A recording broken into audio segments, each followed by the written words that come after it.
नमस्कार मित्रों, आज हम एक बहुत महत्वपूर्ण और अक्सर विवादित विषय पर चर्चा करने जा रहे हैं। बुद्ध के अनुयायी मांसाहारी क्यों है? यह सवाल अक्सर उठता है। कुछ लोग कहते हैं, अगर बुद्ध करुणा और हिंसा की बात करते हैं तो फिर उनके अनुयायी मांस क्यों खाते हैं? क्या सच में बुद्ध ने मांसाहार की अनुमति दी थी? क्या बुद्ध स्वयं शाकाहारी थे? और आज के बौद्ध अनुयायी इस विषय को कैसे देखते हैं? आइए इसे विस्तार से समझते हैं। सबसे पहले यह याद रखना जरूरी है कि बुद्ध का पूरा धर्म करुणा पर आधारित है। उन्होंने कहा, सभी प्राणी सुखी हो, सभी प्राणी भयमुक्त हो। इसलिए बुद्ध का मूल उपदेश अहिंसा और करुणा ही है। लेकिन जब हम मांसाहार की बात करते हैं तो हमें उस समय के सामाजिक और भिक्षुओं के जीवन की परिस्थितियों को भी समझना होगा।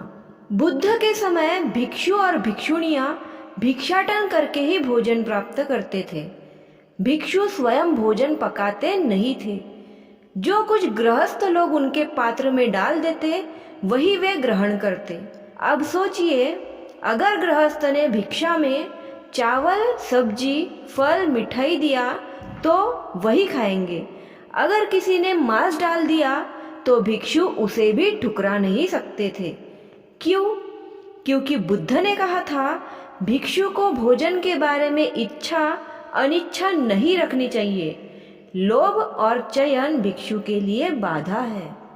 बुद्ध ने भिक्षुओं को एक नियम दिया जिसे त्रिविध शुद्ध मांस कहा जाता है। भिक्षु तभी मांस खा सकते थे जब उन्होंने न तो स्वयं देखा हो कि उस प्राणी को उनके लिए मारा गया, न उन्होंने सुना हो कि यह मांस उनके लिए ही लाया गया है, न उन्हें शंका हो कि यह मांस खास उनके लिए मारा गया है। यानी अगर कोई पहले से मरा हुआ प्राणी है या कोई गृहस्थ मांस खरीदकर भिक्षा में देता है तो भिक्षु उसे ठुकराते नहीं थे।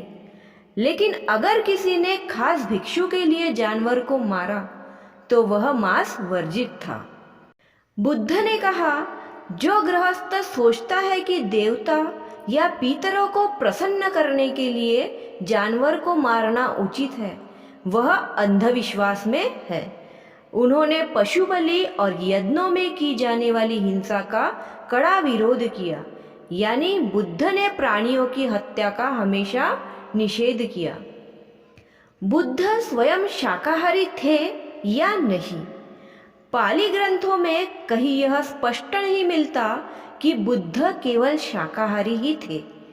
वे भिक्षा में जो मिलता था उसे स्वीकार करते थे।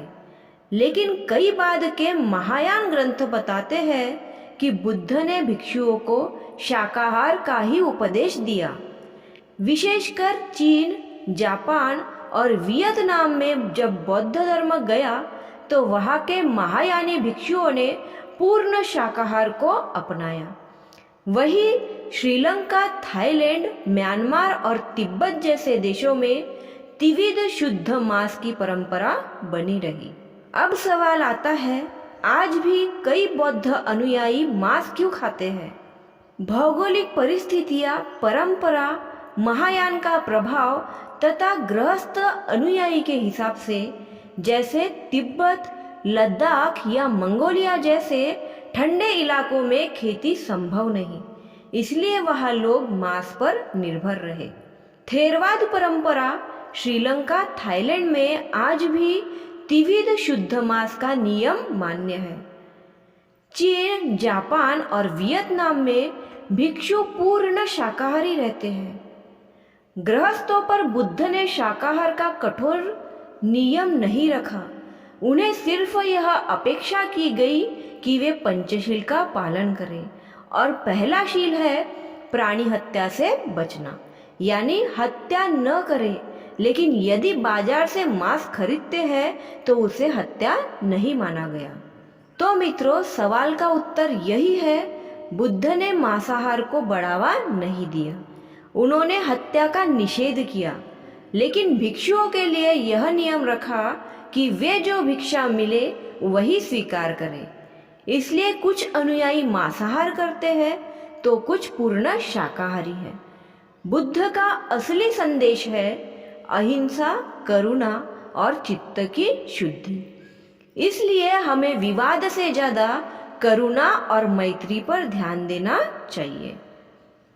वीडियो पसंद आया हो तो वीडियो को लाइक करें, ज़्यादा से ज़्यादा शेयर करें और अगर आपने अभी तक चैनल को सब्सक्राइब नहीं किया है तो प्लीज़ चैनल को सब्सक्राइब कर लीजिए। नमो बुद्धाय।